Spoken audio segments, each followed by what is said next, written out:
Welcome to Streams of Income, hosted by best-selling author and entrepreneur Dr. David Powers, where we discuss streams of income, passive income, residual income, and even why there are dinosaurs and zombies in this intro.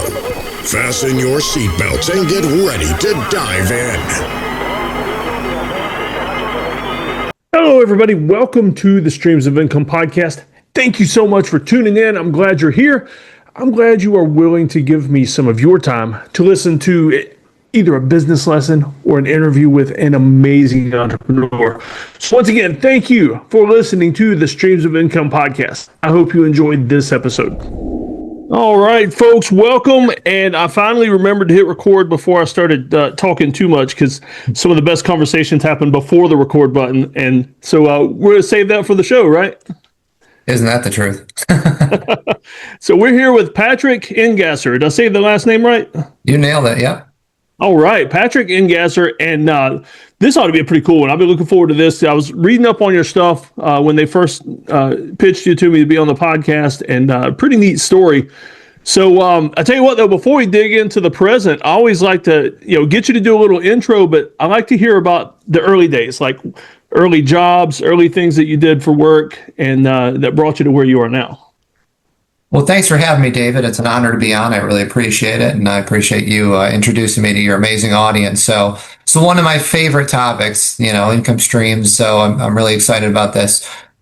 So early on, so for those who don't know me, my name is Patrick Engasser. I've been blind since birth. So that's usually the first thing people want to focus on. But on this podcast, I think it's cool that it might go in a different direction just based on your topic. So I got into straight out of college. I get into call center work, which is the first job I ever had. I was actually doing debt collection work.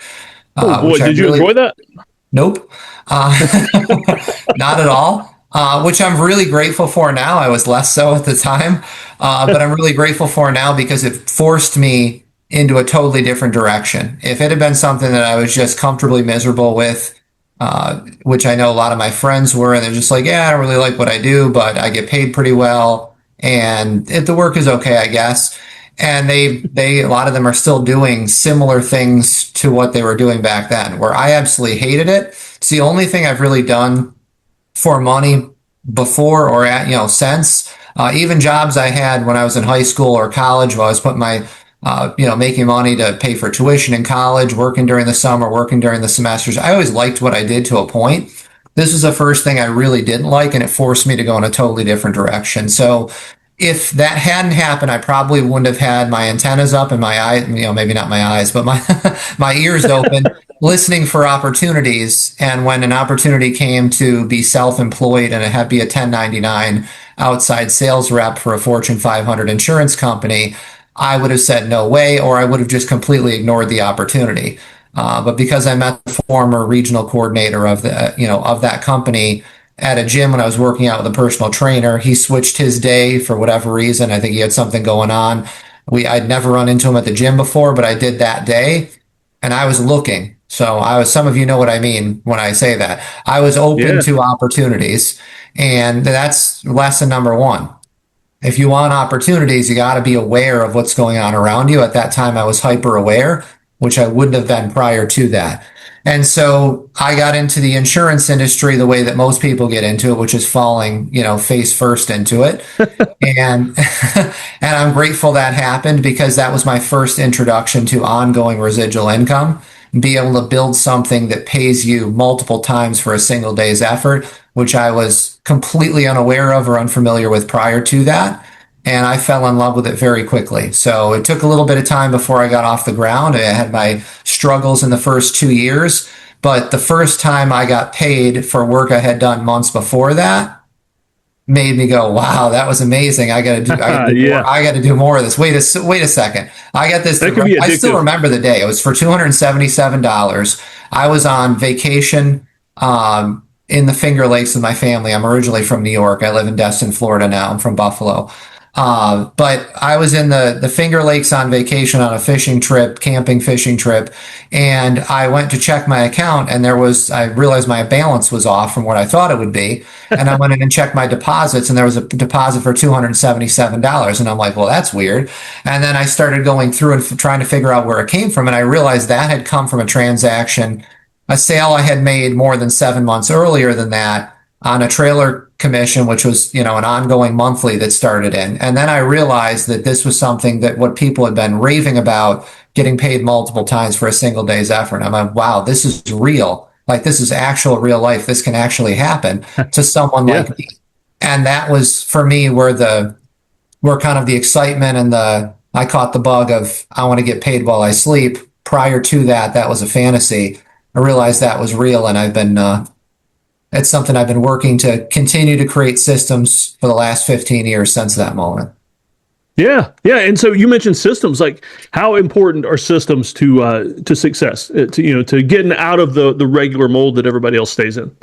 Well, they're everything if you want to create freedom. I mean, if you want to create freedom, you have to have a strategy to do it. But the biggest thing is systemizing your income so that, you're going to put the work in on the front end. Everyone's looking for an easy way to get rich quick. I think everyone can relate to that. At least we've heard it like, hey, that seems too good to be true, but I wish it was. That'd be awesome. But you got to put in the work up front. But once you start to get the momentum rolling, it's important to systemize as soon as possible and to begin with the end in mind. I wish I had done that sooner in my insurance industry, but once I figured that out and started putting some systems in place, the rest kind of took care of itself. So you want to begin with we've all heard that from Covey's book, and people repeated it over and over, the idea of beginning with the end in mind. But it's really true. The more that you start looking at how to systemize your business or your income, whatever that is, whether it's a side business or your primary business, or even you're in a sales industry where you have the freedom to be able to find some systems, to delegate, to systemize some of the things that you some of your time. The sooner you have that mindset and the sooner you can start to plan for that, the better, because that changed the game for me, is having my income be more systemized so that I can make money day and night. Yeah, no, that's perfect. And I didn't hit back on it when you first mentioned it, but you were at the gym and you said you were just aware, just open to opportunities. And so, how do you cultivate a mindset for that kind of thing? Because I get it, but at times it's hard, and I know a lot of people could use help with that. For sure. Well, at the time, I was out of frustration, so it wasn't. At the time, I had not cultivated. It became more intentional later, and I think that's the thing: is to train yourself to be open to and be aware of opportunities that are going on around you. Because everyone wants an opportunity, but a lot of times they're not looking for it. Their eyes and ears aren't open to what's going on around them. But it's like you buy a red convertible because you're like, no one in town has a red convertible. And then you go out and we'll go out and look for them and they're everywhere. Well, they didn't just show up today. They were there every other day that ended in Y prior to you buying one. It's just your brain wasn't focused on it. So when you kind of tell your brain what to be focused on and kind of program it in a way to look for the things that you want, those things start to show up everywhere. Well, they were there all along. It's just you weren't looking for opportunities. So just stopping and reminding yourself every day, whether that's with a goal statement or something that you journal about in the morning, or just in general thinking this morning, okay, these are the things that I'm looking for in order to reach the goals I want. So for me, I write down the 3 big wins I want to have from the day at the beginning of the day, and then write down in my journal. And even if I don't journal about anything else, the 3 biggest wins I had from the day at the end of the day. So it keeps my brain focused on, my subconscious and my conscious for that matter, focused on what I'm looking for. And so it's a reminder. Those opportunities, when they come up, they don't just go flying past me. I'm not going to say it never happens. As you said, it's difficult. It's something you have to train yourself to do. But if you're doing that on a regular basis, you're not going to miss anywhere near as many opportunities when they pop up as if you're not paying attention at all. So first step is awareness and being intentional about it. If you do that, the rest will, for the most part, start to take care of itself, that at least those things are you're catching on to them. Oh, there's an opportunity right there. Then what you do with it, you can at least make decisions on. Versus a lot of people aren't even aware. They don't have their antennas up, and as a result, things fly by them all the time. Yeah. Oh, definitely, definitely. I mean, and some of the best jobs I've ever had was when I went looking for a job, not applying for a job that was open. Like I just went to a place I wanted to work for and said, "Hey, I want to do this for you," and be able to act the opportunities. Yeah. Sometimes it's going. And I always tell my kids. Oh, yeah, absolutely. And I always tell my kids to volunteer for everything, especially when you don't know what you're volunteering for. Yeah, right. But a lot of it is exactly what you just said, asking too. If there's something you really want, instead of just automatically switching your brain off to it and just saying, hey, I'd never be able to do that, or they wouldn't want to hire someone like me, or I don't have any experience, go in and have the conversation. Because they might say, hey, I'm not ready to hire someone with your level of experience today, or I'm not, this might not be something that you're ready to invest in today, but now you're creating that groundwork, that kind of foundation for it, where, as you said, maybe you can volunteer for them and get into the organization that way. Maybe you can be around people who are movers and shakers and are great people to add to your power of five to help uplift you and help you to reach that next level of success because you're around successful people. So rather than just looking at, oh, well, I'm not ready to do that right now, so therefore I'm not even going to try. Go ask the question, because the answer is always no. Remember, you're asking the question to that person. You're either saying no to you or that other person is saying yes or no, but you can't say yes to yourself. Someone else, that opportunity is going to say yes or no. But if not, you're just automatically assuming it's a no and walking away with that no, pocketing that no before you even ask the question. So I love what you said. Oh, yeah. Absolutely. And I've worked with I work with a lot of small businesses doing like small business coaching, like family businesses, things like that. And people that would walk into a place and just ask for a job that isn't even open right now. I mean, they're going to seem more motivated, more hard charging than a lot of the people that are already working there. I mean, it's crazy. Yes, 100%. Yep. Hey, so you led some high profile sales teams. I mean, you hit the top of the sales charts at the insurance company where you were and possibly some other places. What's your secret for that, for building a sales team that really rocks it out? So I think the biggest thing, and thank you for that. I think the biggest thing is just building relationships with people and then finding out what I'm very good at. There's a lot of things I'm not great at, like all of us. But one thing I'm very good at is finding what incentivizes people, what gives people an incentive, what they're looking to accomplish, and what that actually means. Digging deep into their why and saying, why do you want to be successful at this? What does success look like? A lot of times we assume that people want what we want, and that's almost never the case. Good. It could be, but for the most part, people are looking for, everybody's looking for something a little different. Their idea of freedom might be different from mine. Like, I'll give you a quick example. When the regional coordinator, of the insurance company that I worked with, and worked represented for over a decade, had said to me, hey, you should work here, represent this company because you can make a six-figure income. Well, prior to me, no one had ever made a six-figure income in my family. Now that's no longer the case even after me. But at that time, if he would have said that to me, I'd been like, well, that's great for everybody else, but that's not humanly possible for me.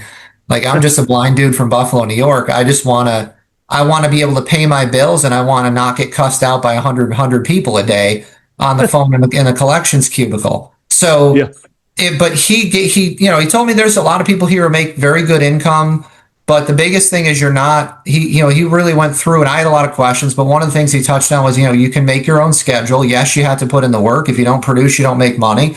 But when he started talking about the freedom that people have and the lifestyle that people were able to create, that's what made me go, this is what I want. I want more of this in my life. So for me, I've never, because of my experience, I feel like I've done a pretty good job of not assuming that people want the same thing that I do and asking them, what drives you? Where do you want to be in 5 years? What does making money and having success here look like to you? Not forget about the money part of it. I know that's part of it, but what will that enable you to do? Digging a level deeper and then helping them with that goal. Like, if their goal is just, hey, I want to make an extra $1,000 a month. I'm retired now, but I'm here because I want something to I want money to be able to go on vacation and be able to travel in my retired years. Great. I've had a couple of people who that was their goal. Great. Then I'll help you make an extra $1,000 a month, and I'll keep that goal in front of you all the time. But I think having really understanding people, wanting to get to know people as human beings and not treating them as robots or numbers, which is very, I would say, easy to do in the world we live in, but we live behind our technology sometimes, our mobile devices that are in our hands, and we're connected with people on social media. All that stuff is great. There's nothing wrong with it. There's some great benefits to all those things. They have value. But the biggest thing that has value for me is human beings, people. And if you want to build a team, I look at it, a lot of people look at how do I build my business? And I always tell my coaching clients when I work with small and medium-sized businesses or corporations, and I'm working with them, or I'm coaching an entrepreneur who is bringing on a couple of virtual assistants. I always say, working with clients as well. I said, a lot of people look at it as how do I grow my business? I said, the best thing you can do is ask the question, yes, how do I grow my business? But first and foremost, how do I grow people? Because if you grow people and you get the right people on the train, if you will, and they're part of your business and you're focused on how do I grow these people, they will grow your business. And so that was really my focus, is how do I pour into these people? I let them know what our common goal is, but I also care really deeply about what their goals are. And if I grow these people to the point where they're hitting their numbers that they need to hit, that the rest will take care of itself in terms of hitting my goals. My favorite quote from one of my favorite speakers, God rest his soul, Zig Ziglar, always said, you can have anything you want in life if you'll just help enough other people get what they want. And I have found that to be 100% true. If you just simply focus on growing other people, they'll grow your business and your life will grow as a result. Yeah. Yep, exactly. Yeah, Zig Ziglar is one of those guys that would have been incredibly successable even at that collection call centers. Like he would have somehow found a way to have fun with it. Yep, I agree. Yep. All right. So nowadays, though, you've left what you used to do, doing sales for insurance, and you're like the trifecta of motivational speakers, like the speaking, coaching, author. That's primarily what you do now? That's correct. Yep. Okay. And how did you move into that? So my goal, I have a 3-year-old son. So when we were pregnant, when my wife got pregnant, we decided we talked about moving to Florida prior, but kind of during the COVID time, we went on a few vacations because there was not a lot to do in terms of client facing in the business, at least where I was in New York for a handful of months. So we fell in love with the Emerald Coast area of Florida, up in the Panhandle, which is where we live now. And we really wanted to move. And so it became, do I want to build another sales team where I am? Or I had this coaching business that I was building on the side as a secondary form of a stream of income.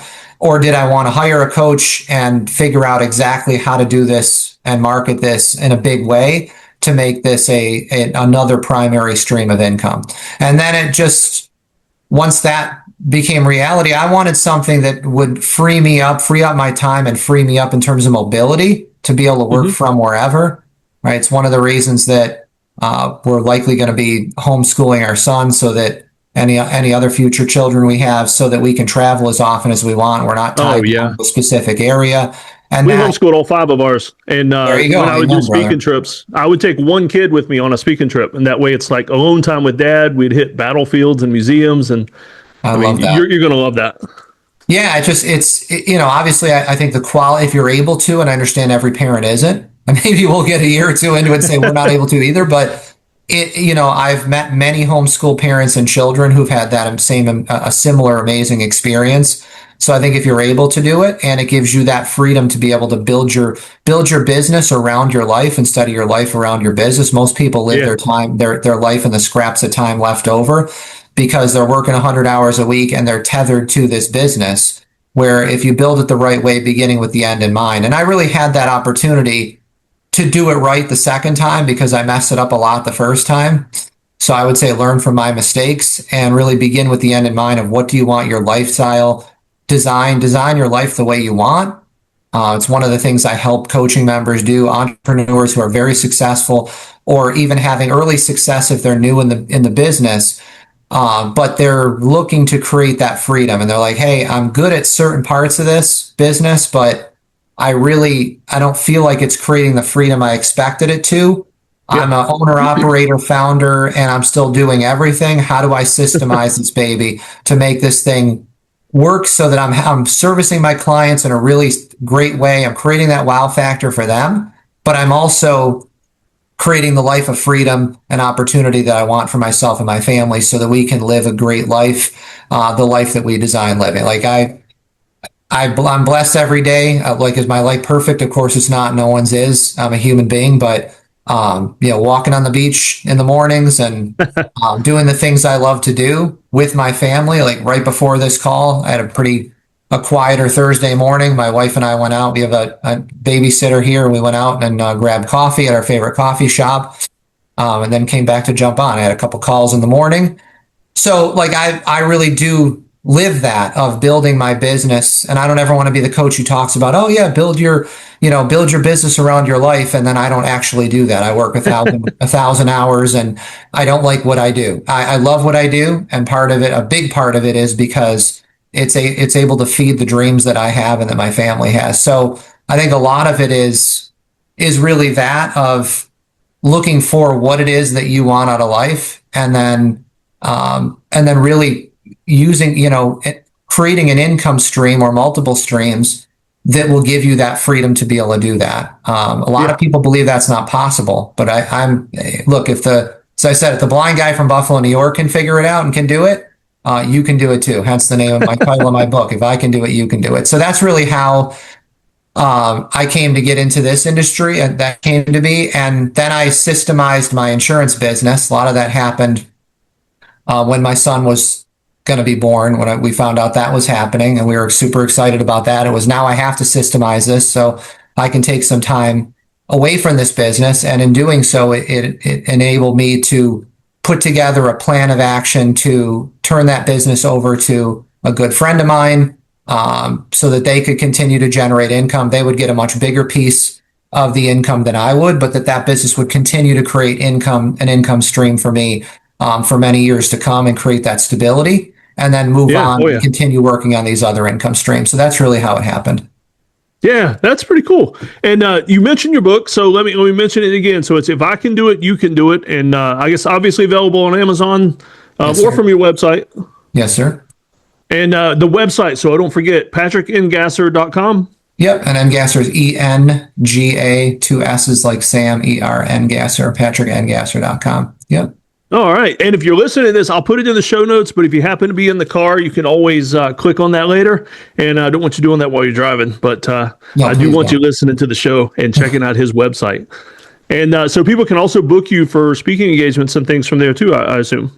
Yep, they can go to patrickengasser.com for that. If somebody is not a good coaching member for you, let's say, and they're looking for someone who specifically can work with them on lifestyle design, and they think I would be a good fit, talkwithpatrick.com is how you go and set up a strategy session. So it's that I specifically designed that so you didn't have to write it down. You could just remember it, talkwithpatrick.com.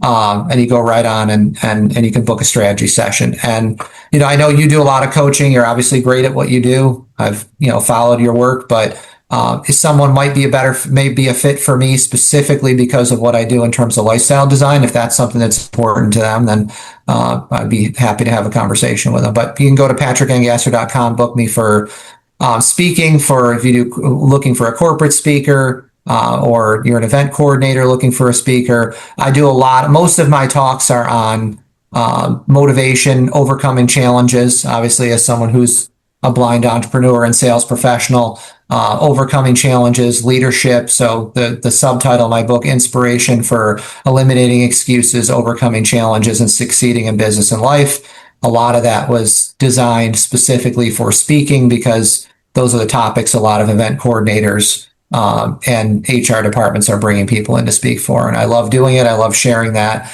experience, and also sharing how others can have similar success to what I've had. Oh, yeah. And that's one thing I love about meeting different coaches and other entrepreneurs on this podcast and other places is, because I know my personality is not going to fit everybody. And sure, mine neither. I tend to coach more like a drill instructor than a lot of people. And not everybody wants that, obviously. And so, I love referring people to somebody that can help them be successful, not just putting money in my pocket. Back at you. Same here. Yeah. All right. So as we get ready to start closing out, I see a bookshelf behind you, a crowded bookshelf. And so I always like to ask everybody, top three resources. If you could recommend like three books, if somebody came to you and said, I want to read three books to help me be successful in life, what would you recommend? Yeah, well, as a Christian, I have to say the Bible first, because Perfect answer. that's the one I'm in every morning. So, but just I think whatever your faith is, I think, and even if you don't have if you're not a person of faith, I highly recommend, obviously, as a Christian. But that being said, even if you're not, I would say do something with your mindset and spend some time, invest some time alone each morning, whatever that is, whether that's meditation or just in general, just being grateful for the things you have.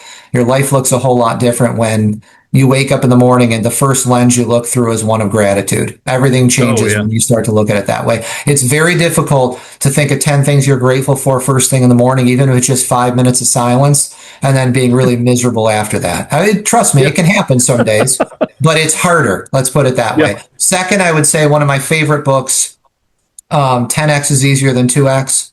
That's an amazing book. Yes, Dan Sullivan and Benjamin Hardy, fantastic book if you're looking for more freedom in your life, and you're looking to build a business based on freedom, freeing up your time, and also focusing on what I call your core of genius. That's not something that's mentioned in that way in the book, but it's the same idea. Your core of genius, that your zone of genius of what are you really good at? What's the 20% you should be focused on rather than the 80% that most people focus on, which is everything. Most people are not good at everything. As a matter of fact, I've yet to meet someone who is. They're good at 2 or 3 things and not so good at other things. I'm really good at building relationships, and coaching and mentoring people to take what I've done and turn that into success. I'm a really good listener. There's a lot of things though that, don't ask me to sit down and work with technology that I haven't worked with before. Like my wife can take stuff that she never worked with before and figure it out in 10 minutes. I'll forget it. It's not happening. I'm not that guy either. Don't ask me to fix your car or fix something around the house. Yeah. And I would say, for me, another one that I think really changed my life, and not to say that I work a 4-hour work week, I don't, but I love the book, The 4-Hour Work Week by Tim Ferriss. It's just, there's so many great ideas in there and thoughts on how to become more efficient and effective. And he really makes it funny in the book, humorous, and entertaining, but also really gets you to understand that, hey, there's a lot of fat in most of our lives that we need to cut out. A lot of things that are not creating the life that you want. And so, like I said, I don't use everything from the book. It's not like everything in my life is 100% automated and I go just, sail around the world all year. But if you read that book and your goal is more freedom as an entrepreneur or more freedom as a sales professional, I think you'd be hard pressed not to find something in there that would make an impact on you. Yeah. That's an amazing, that's one that lives on my shelf. It's got a permanent spot here. Yeah. I've 4 or 5 times I've read it all the way through. Well, at least the first parts, maybe not all the footnotes in the back, but the majority of it I've read multiple times, because my wife Rebecca always jokes with me. She's like, well, I can tell you're in a growth mode because the 4-hour work week's out again. So, All right. So for the last question, let's go totally off topic. Sure. Cause this one's kind of a personal question. We helped train a guide dog for Dogs Inc., which is in Tampa, not a few hours from you, I guess. So your guide dog, I'm assuming a Labrador Retriever? Yeah, so the one on the cover, thank you for asking. That's a great question. The dog Nobody on the asked cover, about the dog. Yeah, no, they don't. No, I've only had that one other time on a podcast because someone had a blind aunt and they're like, I wanted to ask about the dog. But my dog on the cover there is Elvis. Unfortunately, that's from a few years ago. He's not with us anymore, but I have a black Labrador now, Indy. And he's just a star like my previous dog in terms of just everybody loves him, wants to be around him, and they want pictures with him after I speak more than they want it with me. Does he autograph the books with a little paw print? They'd like it if he did, I'll tell you that. So, but yeah, I found that was a really great resource for me when I was in the sales industry for many years. Of just business owners wanted to meet with me a lot of times because they, or would talk to me at least about the dog when I'd walk in. It was a great way to build rapport. So use your resources. Yeah. It might not be a dog for you, but whatever it is, to build rapport and build relationships with people, lean into that. Sometimes we look at it as a liability. Early on, I kind of looked at it as, hey, I got a neon sign that says blind guy approaching. But once I found out that people actually wanted to talk to me because I had a story and they wanted to, talk about my dog and ask me questions about the dog, I realized I had a tool if I was willing to see it as an asset, not a liability, but use it as leverage in a good way to build those relationships, that I actually had something that nobody else had. And it went from, even in the office, it went from, hey, I don't think this guy's going to make it. I mean, I have good hearing. I can hear the whispers, right? I don't know how this guy's going to make it. He can't drive. He can't see. He's got challenges even people here don't have, and 90% of people in this industry don't make it. I don't know how that's going to happen. To a year later or 2 years later, it's unfair. This guy's got a dog. Everybody books an appointment with him. I'm like, how quickly that changed over 2 years. Yeah. But it's all how you look at it, man. Everything is, for the most part, I think it was Wayne Dyer used to say that, the way you change, the way you look at things, and the way you look at, and the things you look at change. And I think that's so true. Yeah. If you look at things and you shift your mindset, everything changes. So yeah, dog's been a huge, I'm a dog person in general. I grew up with dogs. So it was always something I wanted when I was 18 years old. Yeah. I got him first dog right after high school, and Indy's my third dog. So I would never want to be without having a lab in the house. Yeah. All right. So Indy, is it Indiana Jones, like from the... Yeah, that's his puppy raiser said that, because he was a year and a half when I got him, that he wasn't sure if it was for that or Indianapolis or whatever, but he really liked the name, and I think it's a cool name too. So I was just thinking that quote from the movie. We named the dog Indiana. There you go. Exactly. Yeah, I mean, when I used to do construction sales for my dad, I would take my little kids with me, and like I'm doing estimating and stuff, and they would hold the other end of the tape measure, and honestly, it opened more doors than anything. I mean, they didn't get in the way; they actually helped. People love dogs and kids, absolutely. Yeah. Yep. Awesome. Well, this has been a fun interview. I mean, it's pretty neat because I am interested in, especially the mindset shifting and just being aware of opportunities, because it's something I have to work hard at. But when I hit it right, I mean, it works. You and me both. It's, everyone thinks that because I do motivational speaking and because I, write books about it, that I'm, it's easy for me. And that's not the case for all of us. It's something you got to work at, but all good things, right? All good things are the things we need to work at the hardest, but they also pay the biggest dividends and the biggest rewards. So I'm with you, but absolutely, when I'm on my game, when the mindset is right, and I'm connecting with that, then the rest, I don't want to say just takes care of itself, but it kind of does. I mean, the rest, amazing things happen when you have that right mindset. So I love hearing you say that. And thank you for having me on. I really appreciate this. Thanks for being on, Patrick. And you have an awesome day. I mean, I'm in South Carolina. It's a pretty day here. I'm assuming it's probably about the same for you, although you guys just had a rocket go up in the air. We did. Yeah, not too far from here. Yeah, it was about 78, 79 today, so it's a beautiful day. Where about are you at in South Carolina? I'm in near Greenville, in the upper western corner. Okay. Yeah, right. Not the beach. We're in that area for speaking. I'll have to stop by. I'll have to grab lunch sometime. Oh, man. Yeah, I've got a little farm here. You and the dog would love it. Yes, we would. Yeah. And you're welcome to bring the kids, too. We got some woods they could play in and everything. Greenville. Okay, awesome. Yeah. Okay. All right. Well, thanks for being with us, man. Thanks for having me. You have an awesome day. God bless. Yes, sir. Hey, everybody. Before we close out, first of all, I hope you enjoyed that podcast, whether it was an interview with an amazing entrepreneur or a business lesson for me. I sincerely hope that you gain something from it that you can use in your life moving forward. Before I leave, though, I need to mention that this podcast is sponsored by Lowe's Home Improvement Stores. I have become a Lowe's creator. It's a pretty cool thing because on this farm, I'm looking out the window right now and seeing all the things that I want to do around here. Most of these things I can do with products from Lowe's Home Improvement. And so I'm excited to be a Lowe's creator. If you want to check out some things from them and order some stuff and see my specially curated Lowe's storefront, you can click in the show notes. There's a link there for you. And I hope you build some amazing things. And hey, you know what? If you do, Send me pictures. I would absolutely love to see the amazing things that you're building at your house using Lowe's products or anything else, really. I'm just curious. I want to know everything about you and everything about the cool projects you're doing, because I'll be honest with you, I get some neat ideas for things I want to do at my house as well. All right, y'all take care. Thanks for listening.